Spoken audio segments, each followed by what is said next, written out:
de 5 minutos sobre novidades e tal, só para você saber Certo. como que é o esquema. Tá.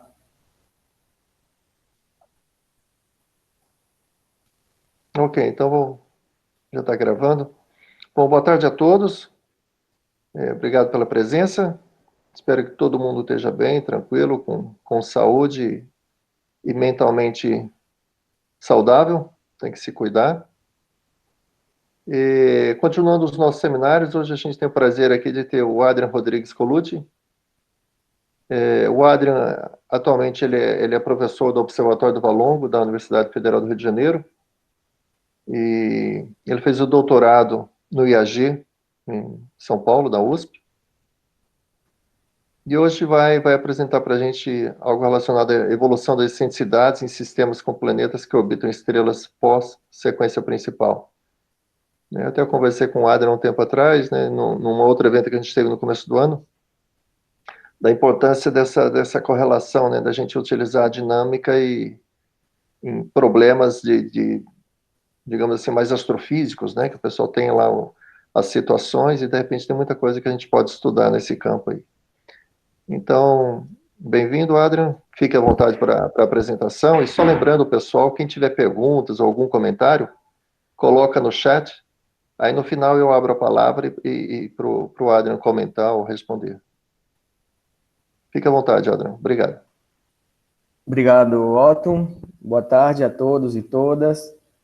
Bom, como o Otton falou, eu apresentei esses resultados parciais, né, num congresso, num evento que teve no início do ano, no Uruguai. A Silvia também estava. Então, eu vou retomar um pouco essa discussão e, no final, eu vou comentar um pouco sobre os passos, né, futuros, sobre o trabalho, que se trata de um trabalho em andamento, tá? Então, eu vou apresentar não resultados conclusivos, mas sim resultados parciais e, portanto, qualquer comentário no final, tal, vai ser muito bem-vindo. Bom, esse trabalho é um trabalho em colaboração com outros dois docentes do Observatório do Valongo, o Luan Guese e o Wagner Marcolino, que trabalham mais na área de astrofísica estelar. Bom, essa tabela aqui mostra parcialmente, né, um catálogo, uma base de dados de planetas confirmados, né, orbitando estrelas do tipo gigante vermelha, ou seja, estrelas evoluídas, estrelas que já começaram a sair da sequência principal. E eu coloquei aqui um indicativo, né, de que hoje já temos mais de 100 sistemas, né, ou seja, estrelas gigantes vermelhas acompanhadas por planetas orbitando suas estrelas, tá? Esses planetas, como eu vou mostrar depois, não vou mostrar aqui a lista dos 100 planetas, tá? Mas varia bastante o tipo de planeta, o período orbital, e principalmente a excentricidade, que é o que vou discutir mais a fundo aqui nessa apresentação, tá? Essa lista está atualizada, tá? A expectativa é que, com as novas missões dos novos telescópios que estão chegando aí, a gente possa aumentar, incrementar bastante essa amostra, né, que por enquanto é bastante pequena, se a gente levar em conta essa centena, né, em comparação com os milhares de planetas que a gente já descobriu ao redor de estrelas da sequência principal, assim, de estrelas não evoluídas. Bem, então, esse aqui é só uma questão comparativa, né, só para mostrar, para dar uma ideia do quanto a gente entende, né, no momento sobre do quão robusta é essa amostra, né, de planetas confirmados orbitando estrelas do tipo gigante vermelha. E aqui eu coloquei alguns resultados da literatura já conhecidos, né, em que nós temos dois efeitos principais agindo em planetas que orbitam estrelas do tipo gigante vermelho. Primeiro é a perda de massa da própria estrela, né? A gente sabe que quando a estrela entra, aliás, qualquer estrela perde massa, tá? Mas quando a estrela perde, quando a estrela entra na fase de gigante vermelha, os ventos, né, são mais intensos e a estrela começa a perder bastante massa nessa fase evolutiva, né? Então, o que acontece? Como o potencial central, no caso a estrela, é um corpo que tem uma massa variável, você tem uma influência, né, dessa variação de massa na órbita do planeta, que está orbitando essa estrela, né? É um problema já conhecido na literatura, né? Então, nós temos dois resultados aqui que eu coloquei, né, em que o mais importante é esse que está aqui, né, em que a variação média do semi-eixo orbital, né, devido à perda de massa, sim, é proporcional ao próprio semi-eixo do planeta, é proporcional à perda de massa da estrela e inversamente proporcional à massa do planeta e à massa da estrela, né? Isso significa que estrelas que perdem muita massa, sim, vão ter a órbita do planeta, né, que orbita essa estrela, mais afetada. Sim? Quanto maior o semi-eixo do planeta, ou seja, quanto mais distante o planeta está, mais afetado vai ser o semi-eixo. Por outro lado, a gente tem que a variação média da excentricidade do argumento do pericentro não se vê afetado, em média, né, pela perda de massa da estrela. Essa perda de massa tem várias maneiras de você calcular, tem os resultados clássicos, né, da década de 70, que mostram como a perda de massa pode ser calculada. Obviamente, você pode incluir essa perda de massa num código de evolução orbital, né, e fazer a sua simulação. O importante aqui é que, como a perda de massa, obviamente, ela é negativa, né, tem o m ponto é negativo, né, tem um sinal menos aqui, e o menos também está aqui, né, na variação média do semi-eixo, né, isso indica que o DADT, né, ou seja, a variação média do semi-eixo maior é positiva. Isso significa que o semi-eixo vai aumentar. Então, por um lado, temos que a perda de massa da estrela resulta em aumento do semi-eixo maior do planeta que está orbitando essa estrela. Esse é o primeiro resultado que nós precisamos entender para ir adiante. Bom, eu acho que todo mundo identifica essa imagem aqui, é um diagrama luminosidade e temperatura, né, diagrama HR, que mostra, então, as trajetórias, né, evolutivas de estrelas. Nós temos aqui a sequência principal, sim, aqui é quando a estrela começa a sair da sequência principal, passa por o braço das gigantes vermelhas, então aqui a estrela já está evoluída, né, já começa na sua fase evolutiva, para depois avançar mais, né, nessa fase, e, dependendo da massa, ela vai ter seu destino, né?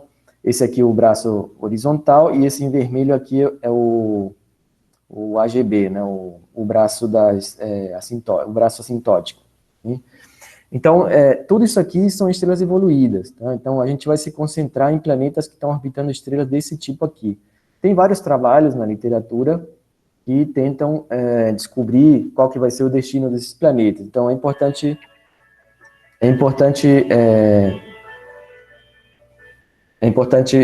destacar que vai ser diferente, né, a fase evolutiva se for no ramo RGB ou no ramo AGB. Né? Então, o que acontece? Aqui, o importante da gente entender é que quando a estrela evolui, né, a luminosidade ela aumenta bastante, né, tem aqui no eixo Y a luminosidade, e como a luminosidade está atrelada ao raio, sim, estrelas nessa fase aqui a temperatura não varia tanto assim, né, não varia em ordem de magnitude, pelo menos. Quem vai aumentar, quando a luminosidade aumenta, é o raio da estrela. Então, essas estrelas gigantes vermelhas, elas crescem demais, né, elas crescem bastante quando elas entram nessa fase evolutiva de gigante vermelho. Bom, além da perda de massa, como a estrela vai aumentar seu raio, né, nós sabemos também que planetas que orbitam estrelas são afetados pelo efeito de maré devido à estrela. Né? Como esse efeito de maré é proporcional à quinta potência do raio da estrela, e o raio da estrela aumenta muito na fase gigante vermelha, sim, o efeito de maré vai ser muito magnificado nessa fase evolutiva da estrela. Em particular, isso vai ter um efeito na taxa de variação do semi-eixo maior. Sim? Tem um sinal negativo aqui, sim? Isso significa que o semi-eixo vai, o efeito, né, da maré na estrela, né, a interação de maré entre o planeta e a estrela vai provocar um decaimento orbital, ou seja, o semi-eixo vai diminuir com o tempo, certo? Magnificado ainda pelo crescimento do raio da estrela. Sim? Então, nós temos que, por um lado, né, vou voltar aqui um pouquinho, né, por um lado, a perda de massa da estrela provoca aumento de semi-eixo maior. E, por outro lado, o efeito de maré provoca diminuição de semi-eixo maior. Sim? Então, nós temos uma competição entre dois efeitos. Por um lado, um efeito puxando, né, para fora, digamos assim, falando vulgarmente, né, puxando para fora, estou puxando para dentro, certo? Então, a taxa final, né, a variação final do semi-eixo maior vai ser uma composição de duas componentes, a perda de massa e o efeito de maré. Tá? Então, tem vários artigos na literatura, destaquei alguns aqui, né? Esse aqui é de Kunitomo e colaboradores, 2011, né? Que tentam descobrir qual que é o destino de planetas orbitando estrelas gigantes vermelhas nesse intervalo de massa, de 1,5 a 3 massas solares. Por que esse é importante aqui a massa? Porque a trajetória evolutiva da estrela, né, depende muito da massa inicial, ou seja, da massa quando ela está saindo da sequência principal. Então, nós temos aqui, por exemplo, eu coloquei dois gráficos aqui desse artigo, do Kunitomo, né, onde eles integram numericamente essa equação, para a variação do semi-eixo maior. Então, aqui você tem que ter no seu modelo uma equação para o n ponto, né, e a outra para o efeito de maré. Bom, isso aqui calcula a distância, sim, em unidades astronômicas, em função do tempo, distância entre a estrela e o planeta, tá? E o semi-eixo maior. E em vermelho tem o raio, como varia o raio da estrela devido à evolução. Então, o seu código tem que incorporar um modelo evolutivo para a estrela. Claro, a estrela vai variar o raio, né, quando ela sai da sequência principal. Então, isso aqui é como se fosse um zoom, né, numa escala de tempo específica, né, em milhões de anos. Então, você tem aqui um aumento abrupto, né, do raio estelar, ele aumenta até meia unidade astronômica, no caso de uma estrela de 1,8 massas solares, né, e essa faixa aqui, cinza escura, é quando a estrela entra no topo da fase RGB. Tá? Então, o topo da fase RGB é aqui, um pouco antes dela entrar no braço horizontal e depois passar para o ramo das assintóticas. Tá? Então, claro, o limite, né? Então, a ideia aqui é calcular a partir de que momento, certo? O semi-eixo do planeta vai aumentar devido à perda de massa, você vê que é muito modesto aqui o aumento do semi-eixo devido à perda de massa, ou ele vai diminuir devido ao efeito de maré. E esse efeito de maré, de novo, é magnificado, então, pelo aumento do raio estelar. Aqui aumenta de novo o raio estelar no topo da fase RGB. Então, o importante aqui é que planetas para dentro de 1,1, mais ou menos, unidades astronômicas, vão ser fatalmente engolidos pela estrela central. Observem aqui como isso depende da massa inicial da estrela, né? Variando um pouquinho a massa da estrela, né, é possível que planetas mais internos, né, sobrevivam. Então, aqui, por exemplo, tem um planeta a distância de Mercúrio, né, que seria no sistema solar 0,4, ele consegue sobreviver até o topo da fase RGB. Né? Já planetas com 0,2 unidades astronômicas vão ser engolidos ainda na fase de RGB. Né? Então, depende muito o limite inicial do semi-eixo para o planeta ser ou não engolido. Né? Então, aqui o que está sendo analisado é uma sobrevivência do planeta. Né? Para que distância inicial ele pode sobreviver, né? E para que distância ele vai ser engolido pelo crescimento do raio da estrela. Muito bem. Quais que são as limitações desses estudos, né, dessa análise toda? As equações essas equações que eu mostrei aqui inicialmente, né, que é uma composição do efeito de maré com a perda de massa, né, esse efeito de maré aqui está bastante simplificado porque ele não incorpora a rotação da estrela nem a excentricidade da órbita. Então, assumem órbitas circulares e assumem que a rotação da estrela é praticamente zero. Isso baseado em quê? A gente sabe que assim que a estrela evolui, né, entra na fase RGB, gigante vermelha, a rotação vai ficando mais lenta, né, porque, claro, tem uma conservação de momento angular aí, você precisa conservar o momento angular, a estrela fica mais lenta, assim que ela evolui, a ponto tal dela ser muito mais lenta que estrelas na fase de sequência principal. Então, normalmente, os trabalhos simplesmente ignoram a rotação da estrela. Né? E, novamente, né, os trabalhos concentram em planetas com órbitas circulares. Bem, aqui a gente vai analisar a evolução da excentricidade, então vamos liberar essa condição aqui, vamos dar uma excentricidade para o planeta, né, e ver o que acontece com essa excentricidade na fase RGB.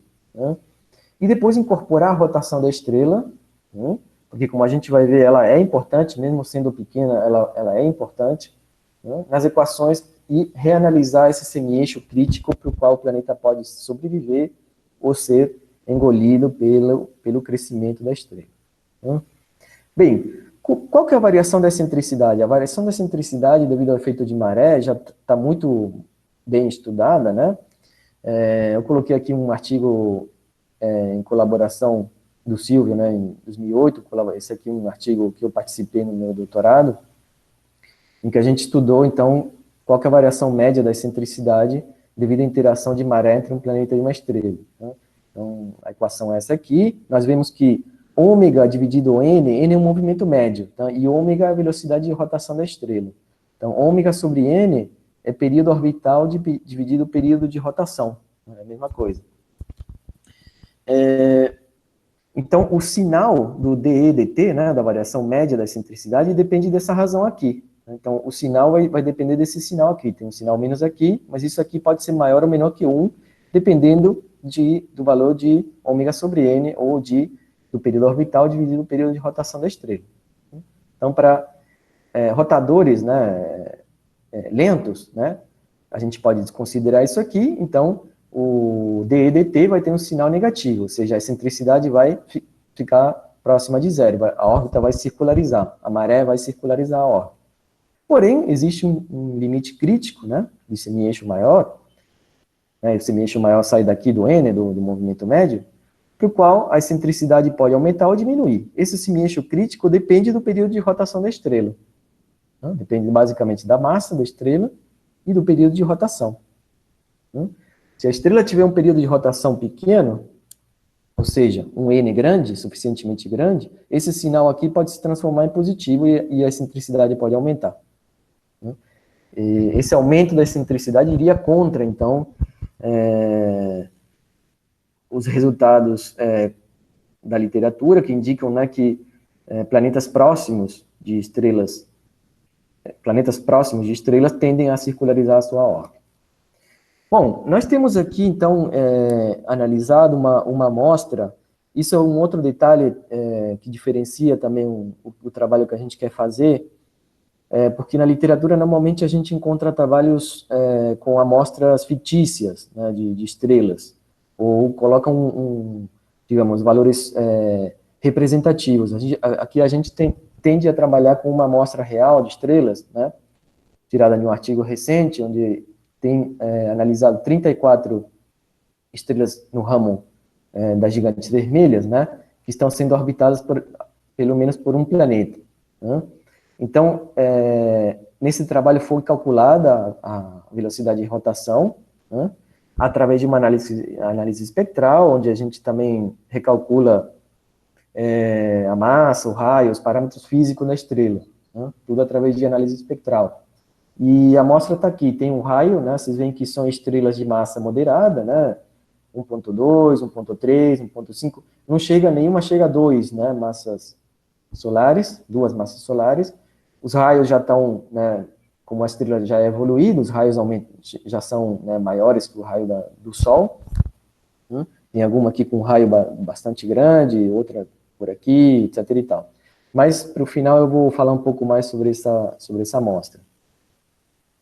Bem, e aqui eu coloquei, então, o período de rotação dessas estrelas, né? O resultado do período de rotação em dias, em função da massa da estrela em massas solares, certo? E diferenciando aqui estrelas que têm planetas com estrelas que não têm planetas, tá? Porque desses 34, todos têm planetas, mas a amostra tem mais de 100 estrelas, né? Algumas não têm planetas. Então, nós vimos aqui, essa aqui é a velocidade de rotação, o período, né, de rotação do Sol. A grande maioria das estrelas, como era de se esperar, por serem estrelas evoluídas, tem período de rotação maior que o período de rotação do Sol, né? O do Sol é 20 e poucos dias, 26, 27 dias. O período de rotação do Sol. Bem, e aqui temos a excentricidade em função do semi-eixo maior dos 34 planetas que estão orbitando essas estrelas gigantes vermelhas na nossa amostra. Tá? A gente pode ver aqui a característica mais marcante, né, é que são planetas de período orbital grande, né, tirando alguns, né, uma unidade astronômica, 1,5 até 2, né, e excentricidades todas grandes também, né, para quem trabalha em dinâmica, né, excentricidade 0,3, 0,2, né, tudo que é acima de 0,1 para a gente é grande, né, 0,5, 0,6, então nem se fala. Então, são todos planetas com excentricidade grande. Bom, e aqui eu coloquei os resultados parciais, né, onde a gente analisou, então, o semi-eixo crítico que eu tinha colocado no slide anterior, que tem uma expressão que depende da massa da estrela e do período de rotação, né. Eu coloquei aqui o semi-eixo crítico em função do semi-eixo do planeta, né, dividindo, então, em dois lados. De um lado, desse lado aqui, o planeta vai ter a sua excentricidade aumentada, e desse outro lado aqui, o planeta vai ter a sua excentricidade diminuída devido ao efeito de maré, né? Então, a gente vê que a maioria dos planetas estão atualmente, né, numa condição, numa configuração orbital, tal que tem as suas excentricidades aumentadas. Então, isso é um resultado que a gente não esperava encontrar, porque, repetindo, né, na literatura, normalmente não é colocada a evolução da excentricidade e também não é incluída a rotação da estrela, né, que permita, então, encontrar um resultado desse tipo, certo? Então, alguns planetas, sim, têm as suas órbitas circularizadas e alguns estão bem no limite, né, crítico, do semi-eixo crítico, alguns deles, a maioria, né, tem as suas excentricidades aumentadas. Isso aí, obviamente, tem implicações, né, o planeta aumentar a sua excentricidade, a órbita do planeta, né? Bom, aqui é o mesmo gráfico, só que em lugar de colocar o semi-eixo, eu coloquei em períodos, né, que às vezes dá para entender melhor, né, em período de rotação da estrela, aqui, certo? Onde os valores são os valores calculados da nossa amostra, e aqui o período orbital do planeta, certo? A curva verde aqui indica o valor para o qual a excentricidade, digamos, não vai nem aumentar nem diminuir. Então, seria o valor crítico, calculado através dessa expressão de um resultado já conhecido da teoria de maré. Então, desse lado aqui, a excentricidade diminui, desse outro lado, a excentricidade aumenta. É uma outra representação do gráfico anterior. Bem, aqui a gente faz um link, então, com um resultado recente também, de um trabalho na APJ Letters, de 2018, em que foi sugerido, né, publicado um resultado, em que se questiona, né, se planetas do tipo close-in, né, planetas de curto período, que estão orbitando estrela gigante vermelha, preferem órbitas excêntricas, ou seja, contrariamente ao que a gente poderia se esperar, né, devido à interação de maré, o que a gente normalmente ouve falar é que os planetas tendem a circularizar as suas órbitas. Porém, aqui a gente vê, né, de acordo à distribuição, que, convenhamos, não é uma estatística de grandes pontos, né? Aqui tem os planetas de longo período, né? E o tamanho das bolas aqui indica o raio da estrela, né? Planetas de longo período tendem a ter excentricidade alta e planetas de curto período também, tá? Então, essa é uma distribuição tipo bimodal, né? Bom, então a gente fez um link com esse trabalho para sustentar, né, ou tentar entender e ir por esse lado, enviesar, digamos, a nossa análise por esse lado. Bom, vou colocar então aqui algumas conclusões parciais, né, e perspectivas para o trabalho futuro, né, em que a gente analisou então uma amostra de 34 planetas orbitando estrelas do tipo gigante vermelha, né, que a maioria deles, então, estão tendo as suas excentricidades orbitais aumentadas devido à interação de maré com a estrela, que, por se tratar de uma estrela evoluída, então, tem o seu raio aumentado, portanto, o efeito de maré é amplificado. A taxa em que essa excentricidade está sendo aumentada depende dos parâmetros de maré que, infelizmente, eles não são conhecidos, né? Quem trabalha com teoria de maré sabe que tem aí várias ordens de grandeza de incerteza nos parâmetros envolvidos, principalmente nas dissipações no interior dos corpos deformados pela maré. Bom, o semieixo maior, né, a variação do semieixo maior também depende da rotação da estrela. Está aqui embutido, né, a rotação da estrela. Nós vimos que o ômega é a rotação da estrela e esse n aqui é o movimento médio. Esse tal que aparece aqui, esse parâmetro de maré que eu falei que é bastante desconhecido, né? Depende também muito do tipo de objeto. Eu vou falar um pouquinho mais sobre isso no slide seguinte. Depende também da massa, né, do corpo, do raio da estrela, né? E a gente pretende também analisar novamente, né, aquilo que eu mostrei no início, o limite, né, dado um planeta orbitando uma estrela gigante vermelha, qual que é o limite, né, para o semieixo inicial, para ele tender a ser engolido pela estrela ou para ele tender a ser o semieixo ter o semieixo aumentado devido à perda de massa da estrela, né?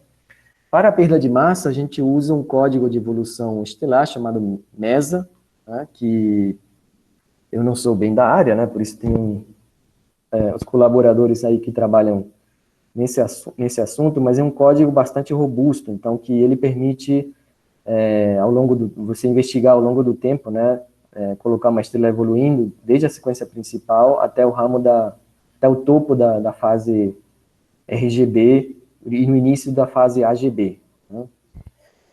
E é quando a estrela entra na sua fase de... Vocês estão me ouvindo? Sim, estamos. Pode continuar, Ok, tá ok. tudo ok. Ok. Às vezes dá um pau na internet e fica sem Não, saber. não, tá tudo ok, pode seguir. Tá bom. Então, a ideia é reanalisar esses limites, né, incorporando, então, as rotações da estrela que a gente viu que são fundamentais para entender, então, a evolução não apenas da excentricidade, mas também do semieixo, né, porque esse semieixo crítico ele pode variar bastante, considerando ou não a rotação da estrela. Isso é interessante, porque a gente tende a pensar que as estrelas do tipo gigante vermelha estão quase que paradas, né, no sentido da rotação, mas não é bem assim, apesar de serem mais lentas, né, não dá para desprezar essa rotação estelar na fase RGB. Bom, também vamos incorporar um modelo de maré que explique melhor, então, a interação entre um planeta e uma estrela para estrelas que têm um envelope convectivo. Então, os trabalhos mais recentes indicam que o efeito de maré, ou seja, a dissipação no interior da estrela, devido ao efeito de maré com o planeta, deve acontecer não no interior, não no núcleo, né, mas num envelope convectivo. A gente sabe também que estrelas do tipo RGB têm envelopes convectivos significativos. Então, esse modelo mais preciso, né, pode variar a taxa, pode ter um impacto forte vou voltar um pouquinho aqui, na amplitude, né? Não tanto no sinal aqui, mas sim na amplitude para o qual a excentricidade pode decair ou aumentar, né? No caso, a gente espera que o resultado mais interessante seja a excentricidade ser aumentada. Bem, a amostra, né, vai ser aumentada também. Nós já temos analisados outro conjunto de estrelas, né, com parâmetros bem precisos, porque vem da análise espectral, então a gente acredita bastante, né, nos valores obtidos de massa, de raio e principalmente de velocidade de rotação da estrela, né? Então, são resultados com a análise espectral, ficou aqui errado espectral, feitos com espectrógrafos de primeira linha, né? Então a gente acredita, claro, tem aí uma barra de erro também na velocidade obtida, né? Mas são resultados bastante precisos. Também a gente espera no futuro não muito distante, né, que o TESS, que é um satélite que foi lançado recentemente e está descobrindo bastantes planetas, exoplanetas, né, detecte 100 planetas ao redor, né, por volta de 100 planetas ao redor de estrelas evoluídas, sim? Permitindo assim, então, caracterizar melhor essa amostra de planetas orbitando estrelas evoluídas, né? Eu mostrei no começo que hoje em dia tem 112, né? Então vai crescer 100% praticamente essa amostra de planetas, permitindo então ter uma estatística um pouco mais robusta nesse sentido. Então a detecção adicional vai, claro, contribuir para melhor entender essa caracterização de planetas que orbitam estrelas gigantes vermelhas. Eu acabei não colocando aqui, mas recentemente esse ano, né, 2020,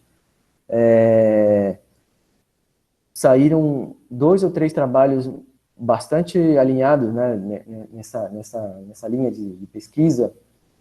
Um deles, uma prévia deles foi apresentado nesse congresso que eu falei hoje, né, que a Silvia e o Otton estavam, em que o pessoal estuda principalmente o efeito da maré e também da variação de massa, né, da estrela central, na evolução de sistemas que têm mais de um planeta, porque quando você tem mais de um planeta, aí a coisa complica, porque você pode ter migrações diferenciadas, ou seja, o planeta que está mais próximo pode migrar, aliás, deve migrar, né, com uma velocidade diferente do planeta do planeta externo, né? Isso pode produzir capturas em ressonância, né? Então, o trabalho analisa com bastante detalhe como a variação de massa, principalmente, né, que faz o sinistro do planeta aumentar, pode fazer com que o planeta interno capture o planeta externo numa ressonância de movimentos médios, e isso, somado, né, ao efeito da excentricidade, pode ter uma influência na sobrevivência desses planetas, né? Então, eles mostram como você pode ter perda de planetas, não apenas por, digamos, devido ao fato da estrela engolir os planetas, mas também devido ao fato de uma instabilidade dinâmica, né, do tipo que a gente está mais acostumado, que é cruzamento de órbitas, captura ressonante que depois se traduz em aumento de excentricidade, cruzamento de órbitas, etc. e tal. Então, isso também é uma coisa que seria interessante analisar. São poucos os sistemas que têm mais de um planeta, dessa lista de quase 112, né, meia dúzia por aí, mais ou menos, tem mais do que um planeta, né? Tem um sistema que tem 3 planetas descobertos. Bom, vou ficando por aqui. Como eu falei, são resultados ainda em construção, né? Eu dei uma parada nessa análise, estou retomando agora. Então, qualquer comentário, qualquer sugestão vai ser bem-vinda. E eu agradeço a todos e todas pelo convite e saudar aí a ideia de abrir, né, para outros pesquisadores o ciclo de seminários da Unesp. Obrigado. Obrigado, Adrian. Vamos ver agora perguntas aqui. Tem uma do Ernesto. Você não quer falar, Ernesto? Quero sim. Por favor. Tudo bem, Adriano? Como vai? Bela apresentação. Sempre. Oi, Ernesto. Tudo bem? Tudo bom. Uma coisa, como essas estrelas brancas são muito pesadas, muita massa, e os planetas aí estão bem próximos dessas estrelas, não seria importante você ir analisar também os efeitos relativísticos? O que vai acontecer com a órbita, com esses pontos aí? Muito bem colocado. Realmente, aqui, nessas equações aqui, bom, na verdade, assim, esses planetas dessa amostra, vou mostrar aqui, cadê o...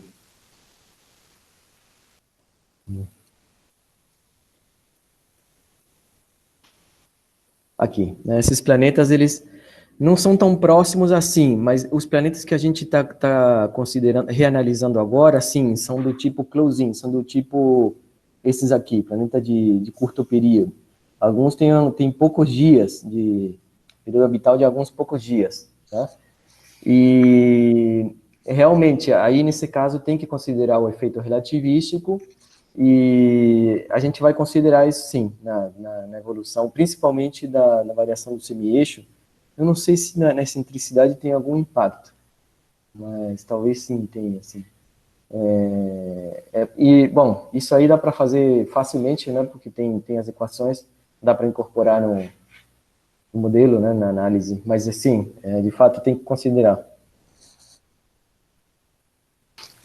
Mesmo esses planetas que estão um pouco distantes, mas como eles têm excentricidade bem altas, eles mesmo assim, mesmo estado distante, talvez eles passem um pouco próximo da estrela É verdade. no perélio, né? Uma outra coisa, você está integrando não a dinâmica, mas só os efeitos, né? Só o DADT e o DEDT, Isso, né? Isso. Não Equações é médicas. interessante, as equações mesmo, não é interessante fazer algumas simulações numéricas para ver um pouquinho como essas coisas evoluem, Com usando aí certeza. essas perturbações. Eu até esqueci, eu agradeço a pergunta, eu até esqueci de falar, mas a gente vai incorporar num código numérico, por exemplo, um Mercury, né, um simulado numérico, vai incorporar a equação para variação de massa, né? Isso dá para fazer, é um pouquinho trabalhoso, né, porque você está mexendo com um potencial central, né, mas com uma receita aí para variação de massa que ela existe, você consegue integrar, né, com equações exatas, né, do movimento, e aí sim, inclusive, colocar, por exemplo, mais planetas, e, por exemplo, analisar o efeito, né, da perturbação mútua, aproximação de ressonâncias, isso é uma próxima etapa, assim, que a gente vai fazer, vai analisar.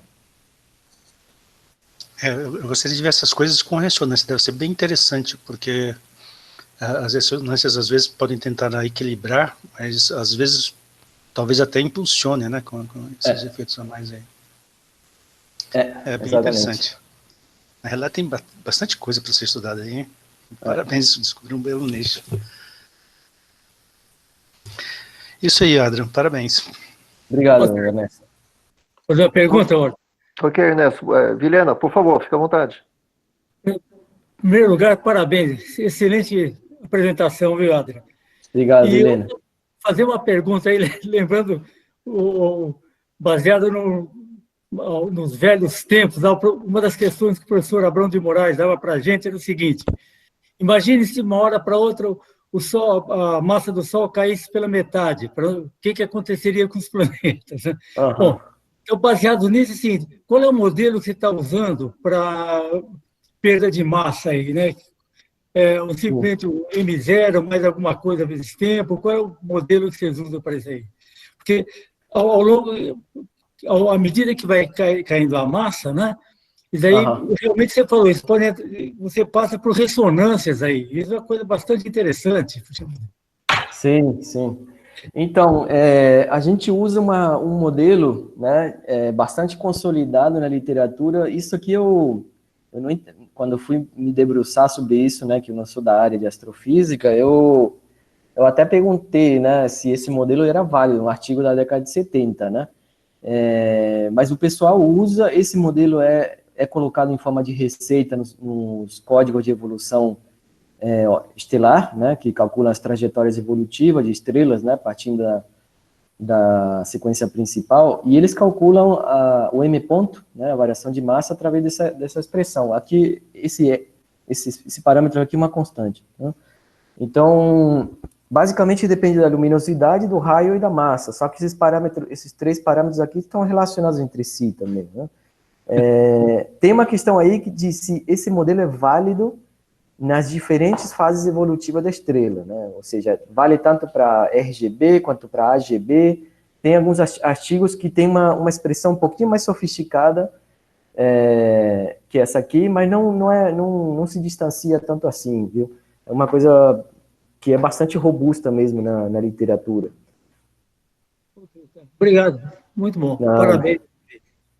Obrigado. Ok, Vilhena. Não tem nenhuma pergunta ali. Eu vou fazer perguntar. Tem a ver um pouco com o que o Vilhena falou, Adrian. Também é de não ser especialista na área, né? Mas aí surgem as perguntas, né? As dúvidas, né? Que nem aqui você falou da taxa de variação de massa. E aí a minha pergunta e a taxa de variação da variação de massa, né? Quer dizer, qual é a escala de tempo que você pode manter isso aí mais ou menos constante? Ou, por exemplo, a luminosidade da estrela, o raio dela, né? Então, por exemplo, vai afetar lá na maré, o raio dela é importante essa mudança. E com que velocidade isso muda? A escala de tempo, assim, quer dizer, ela perde massa, o raio vai aumentando com que velocidade? E no mesmo passo, né, a questão do spin, né? Então, você tem essas 3 coisas que são fundamentais aí no seu cálculo, né? E aí, sim, quer dizer, como é que... ou isso seria uma coisa, assim, que numa escala de tempo razoável, você pode considerar meio... Essa fórmula aí, ela é standard, né? Quer dizer, e o spin também, ele é mantido mais ou menos constante? Como é que evolui isso, né? Não sei, é curiosidade. Pois eu devia ter colocado aqui uns gráficos, né, de massa em função do tempo, de velocidade em função do tempo e também do raio em função do tempo. Bom, o raio em função do tempo tem aqui, né, você vê que o raio ele aumenta abruptamente, isso aqui está em milhões de anos, mas é uma escala reduzida aqui, né? Então, o raio ele realmente aumenta muito rapidamente. Dá um salto. A massa é uma função mais suave, a massa é uma função mais suave.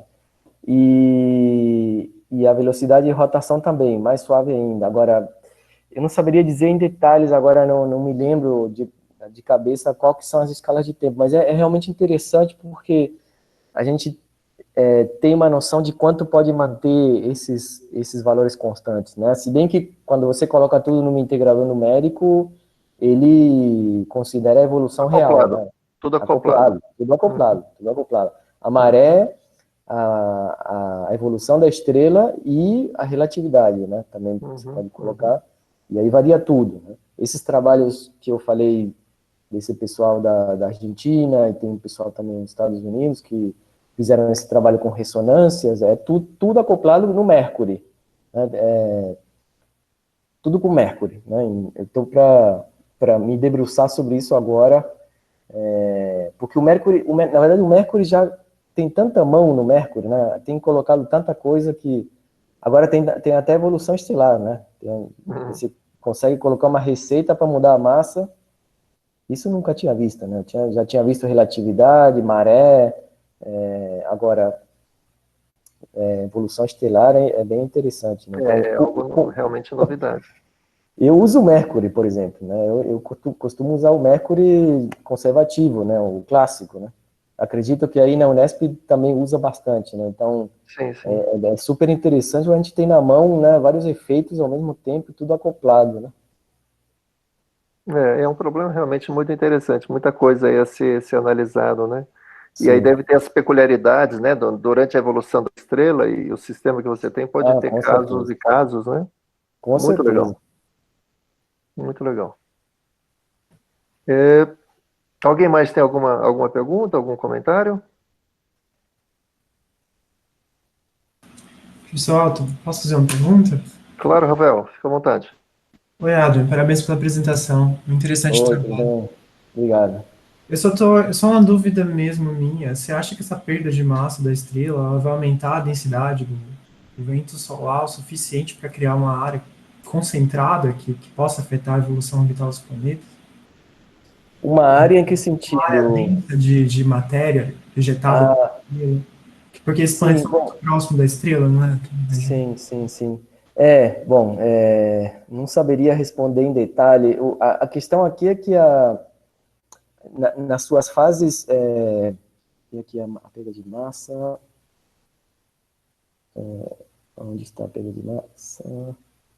Aqui, né? Bom, a gente vê que é 10 a menos 13, né? Uma massa solar, se você colocar valores solares aqui, é 10 a menos 13. Agora, na fase RGB, isso varia para 10 a menos 5, né? Ou seja, uma massa solar a cada 10 a 5 anos. Né? Isso está em massas solares por ano. Realmente é muita massa perdida pela estrela, né? Então, com certeza, aí essa ejeção de material em forma de vento, né, pode provocar algum efeito. Agora, em detalhe, não saberia dizer qual que seria esse efeito. É interessante. Porque talvez É. seria já usar um integrador de hidrodinâmica, né? É muita Sim, massa. sim, sim, sim, sim. De fato, tem uns trabalhos que consideram esse vento, a ação desse vento, mas em objetos pequenos. Parece que para planetas não tem, agora que eu lembrei, para planetas, tem um trabalho super completo, 2011, depois eu posso até repassar, que estuda o efeito desse vento, né, em diferentes objetos de escala de tamanho, desde planetas até grãos de poeira, e obviamente passando por asteroides, né? Então aí tem um efeito adicional, né? Além do efeito Yarkovsky, esses efeitos dissipativos que mudam, né, a órbita de um asteroide, você tem esse efeito do vento produzido pela perda de massa, que é muito violento no caso de estrelas do tipo RGB. E realmente o efeito é muito significativo, tá? Principalmente para aumentar o semi-eixo desses objetos. Ou seja, você vai varrer praticamente todos os seus asteroides que estiverem próximos, né? Próximos, bom, aí não saberia dizer qual que é a distância, né? Porque depende muito da massa da estrela, né? Então, tudo que tiver aí de objeto pequeno vai ser varrido, né? Desde partículas, grãos de poeira, até objetos do tipo, na escala de metros ou quilômetros. Planetas não, o efeito em planetas não é desprezível. Eu lembrei desse artigo agora, agradeço a pergunta, inclusive. Ah, muito obrigado por responder. Ok, obrigado, Rafael. Alguém mais tem mais alguma questão? Não? Ou então agradecer, Adrian, acho que foi bastante instrutivo, né? A dinâmica invadindo aí a astrofísica, eu acho que tem coisas muito interessantes aí para atacar. Você realmente está de parabéns por essa colaboração com seus colegas aí. Eu acho que isso vai ser muito bom mesmo. Muito obrigado e agradeço mais uma vez aí a presença de todos e todas e até a próxima, né? Eu tô assistindo os seminários aí de sexta, alguns, né? Legal, Tomara que eu legal. consiga assistir os No próximos. fim, a pandemia está proporcionando essas